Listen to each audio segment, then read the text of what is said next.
नमस्कार दोस्तों, आज एक फिर नए वीडियो में आप सभी का दिल से स्वागत है। ज़्यादा अच्छे मत बनो, नहीं तो हमेशा दुखी रहोगे। किसी ने क्या खूब कहा है कि जंगल में जो सीधे पेड़ होते हैं वह सबसे पहले काटे जाते हैं और जो टेढ़े मेढ़े होते हैं वह सदियों तक जंगल में खड़े रहते हैं। एक बच्चा अपने पिता के साथ एक जंगल में घूमने के लिए जाता है। वो दूर दूर तक देखता है कि एक शेर हिरण का शिकार कर रहा था। उस बच्चे के मन में एक करुणा का भाव उदय होता है। वह अपने पिता से कहता है कि पिताजी, यह हिरण तो कमज़ोर है और वो शेर उसको खा रहा है। हमें उस हिरण को बचाना चाहिए। यह सुनकर पिता कहते हैं, लेकिन वो शेर भी तो भूख है। अगर तुम हिरण को बचाओगे तो तुम शेर के लिए बुरे बन जाओगे। तो इस परिस्थिति में तुम क्या कर सकते हो? अब यह बात हम सबके लिए सोचने की एक जगह, जहां हम किसी का फ़ायदा कर रहे होते हैं, दूसरी जगह किसी का नुकसान कर रहे होते हैं। जैसे एक सिक्के के दो पहलू होते हैं, उसी तरह अच्छाई और बुराई के भी दो पहलू होते हैं। तो सवाल यह है कि किसी आदमी को कोई अच्छा काम करना है, अच्छा बनना है, तो वो किसी तरह का काम करे जो किसी को आहत ना पहुंचाए। तो आज की जो कहानी मैं आपको सुनाने वाला हूँ, उसमें आपको कर्मों का पूरा ज्ञान मिलेगा कि असल में कर्म अच्छे कर्म क्या होते हैं। इससे पहले कि आप इस कहानी में खो जाएं, इस चैनल को सब्सक्राइब ज़रूर कर लें। तो चलिए मोरल स्टोरी इन हिंदी शुरू करते हैं।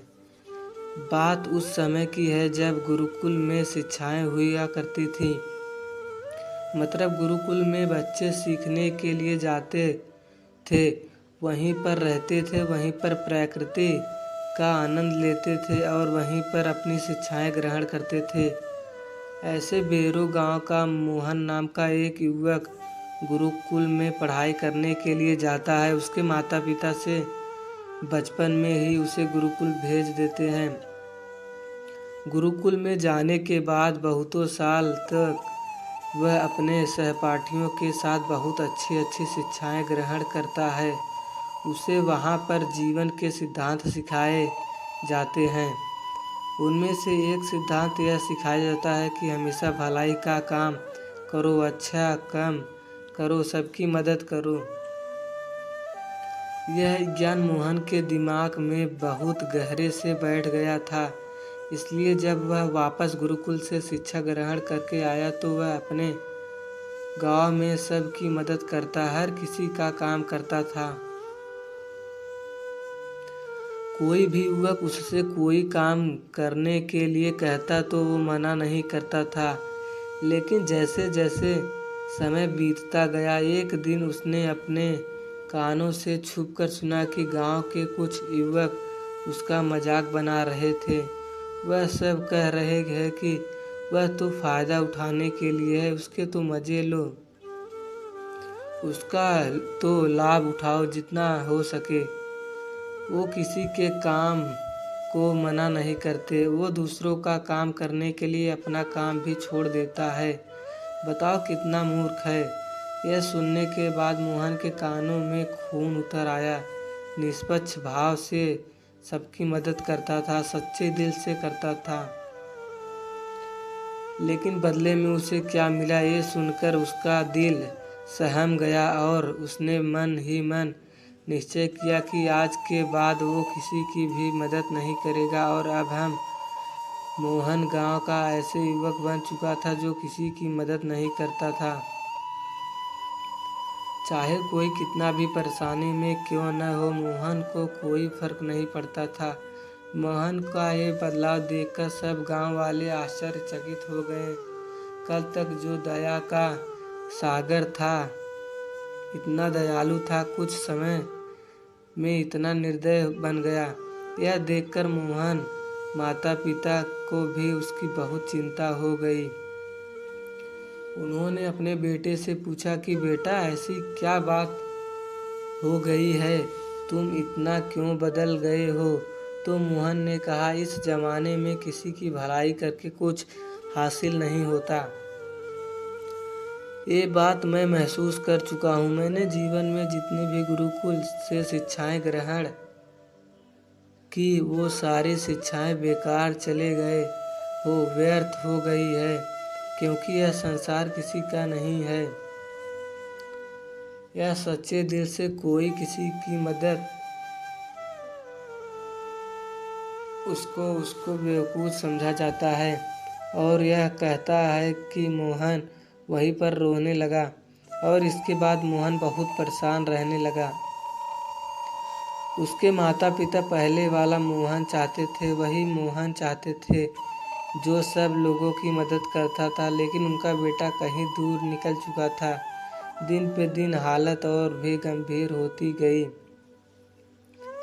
एक दिन उनके माता पिता को पता चला कि पड़ोस के गांव में एक बौद्ध भिक्षु आया है और वो मानव मस्तिष्क के बारे में बहुत सारी बातें बता सकता है। इसलिए मोहन के माता पिता मोहन को लेकर उसी बौद्ध भिक्षु के पास पहुंचते हैं। जब वह उसे गांव में घुसते हैं तो एक औरत एक बौद्ध भिक्षु को बहुत जला कटा सुना रही थी।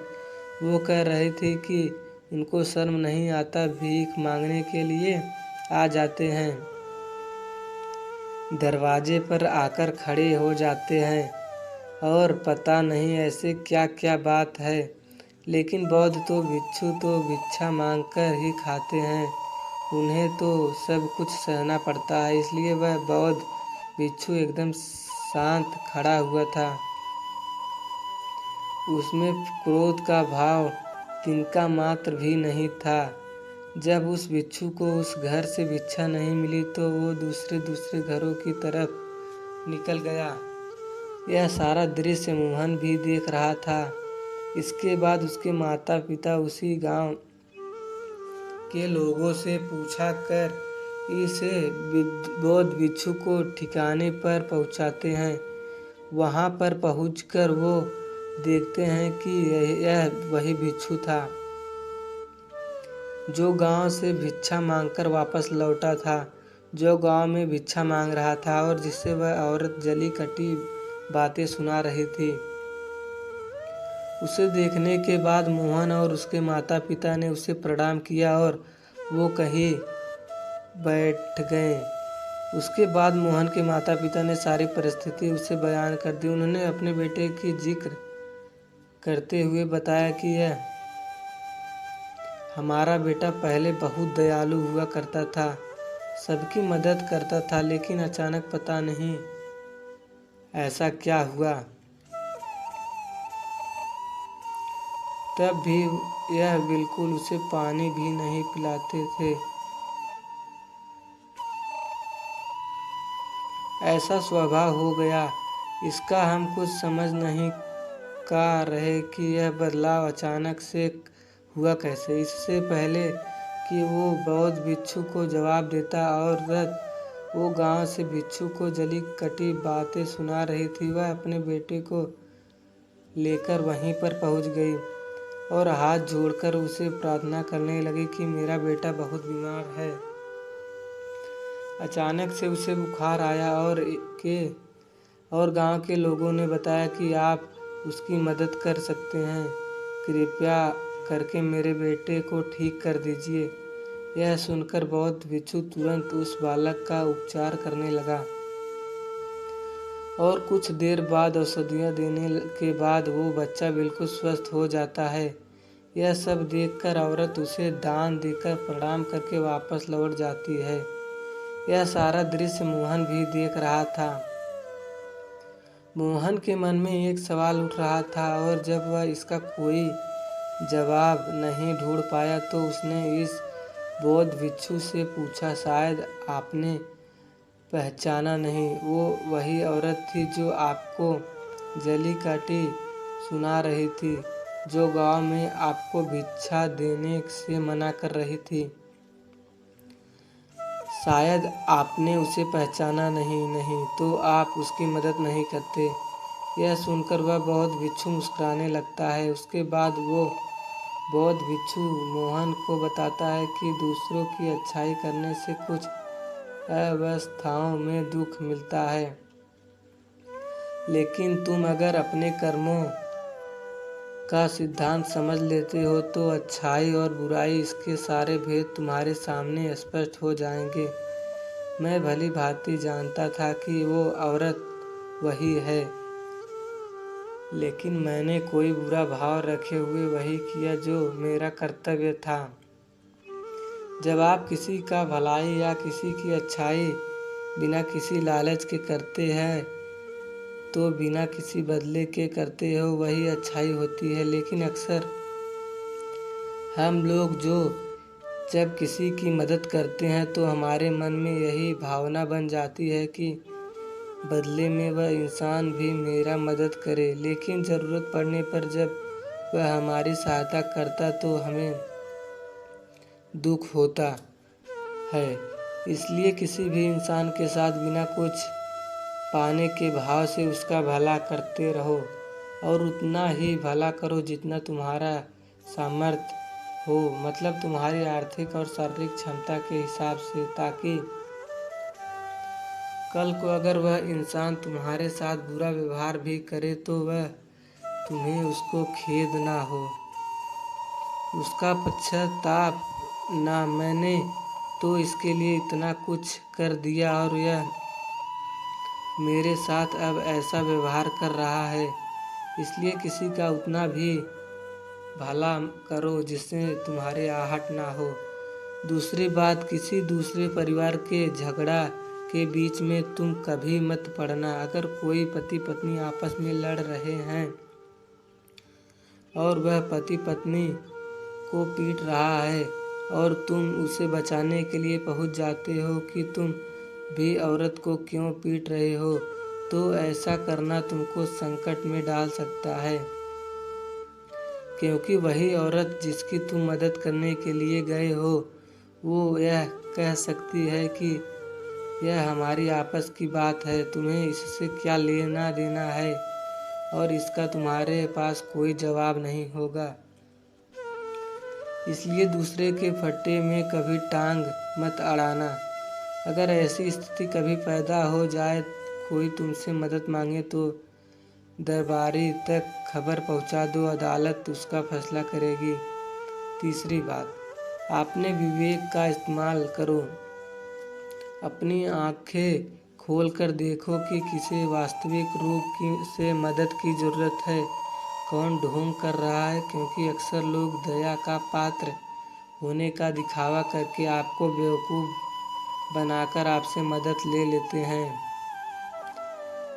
जैसे कि आज के युग में हम बहुत सारे जगह पर देखते हैं, बस अड्डों पर, रेलवे स्टेशन पर, कि बहुत सारे छोटे बच्चे भीख मांगते रहते हैं।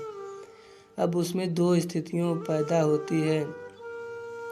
अगर आप उनको भीख देते हैं तो आप भीख मांगने के बढ़ावा देते हैं, और आप अगर भीख नहीं देते हो तो वह बच्चा शायद आज खाना भी न खा पाए। इसलिए ऐसी स्थिति में आपको अपने विवेक का इस्तेमाल करना चाहिए। आप उसको पैसे देने के बजाय खाना खिला सकते हो या कुछ किताबें दिला सकते हो। इसलिए सही तरीके से मदद करने के लिए विवेक का होना बहुत ज़रूरी है, वरना तो आपके धन का दुरुपयोग ही हो जाएगा। और एक बात जो समझने की है वो कि किसी की भलाई करनी है तो उनकी भलाई करो, क्योंकि तुम खुद जीवित हो गए। अगर तुम खुद बदल गए तो पूरा ज़माना अपने आप ही बदल जाएगा। इसलिए कहीं आपने मन में ये भ्रम तो नहीं बना लिया कि मैं तो अच्छा इंसान हूँ और मैं दूसरों की मदद करता हूँ, तो वह तुम्हारा अहंकार का रूप इंसान कभी पूर्ण नहीं होता। और जो अपने आप को पूर्ण समझ रहा है वह धोखे में है।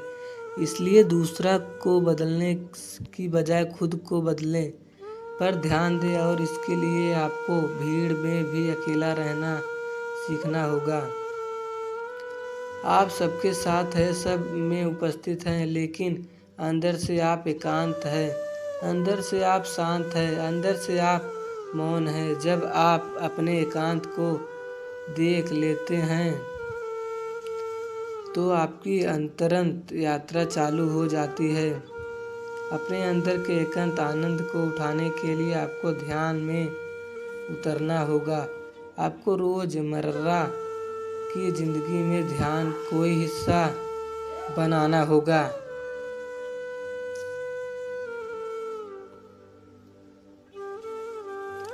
ध्यान को वक्त देना होगा। उसके बाद आप पाएंगे कि आपके अंदर के एकांत के समान आनंद इस दुनिया के किसी भोग में नहीं है, किसी वस्तु में नहीं है, किसी वासना में नहीं है।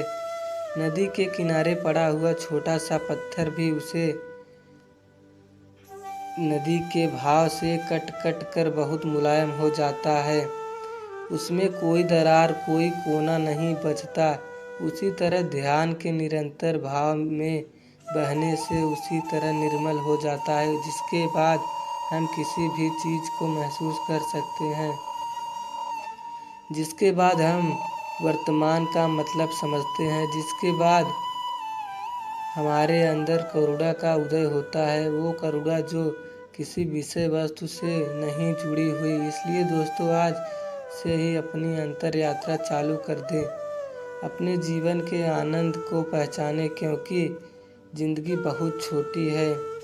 पता नहीं कब आखिरी सांस आ जाए, तो जीवन के जो पल बचे हैं उसे परमानंद में बिताओ। तो दोस्तों, कैसी लगी moral story in Hindi comment में ज़रूर बताएं। कहानी आपको कमेंट सेक्शन में ज़रूर बताना। ऐसे कुछ कहानियाँ और सुनने के लिए सब्सक्राइब ज़रूर करें। धन्यवाद।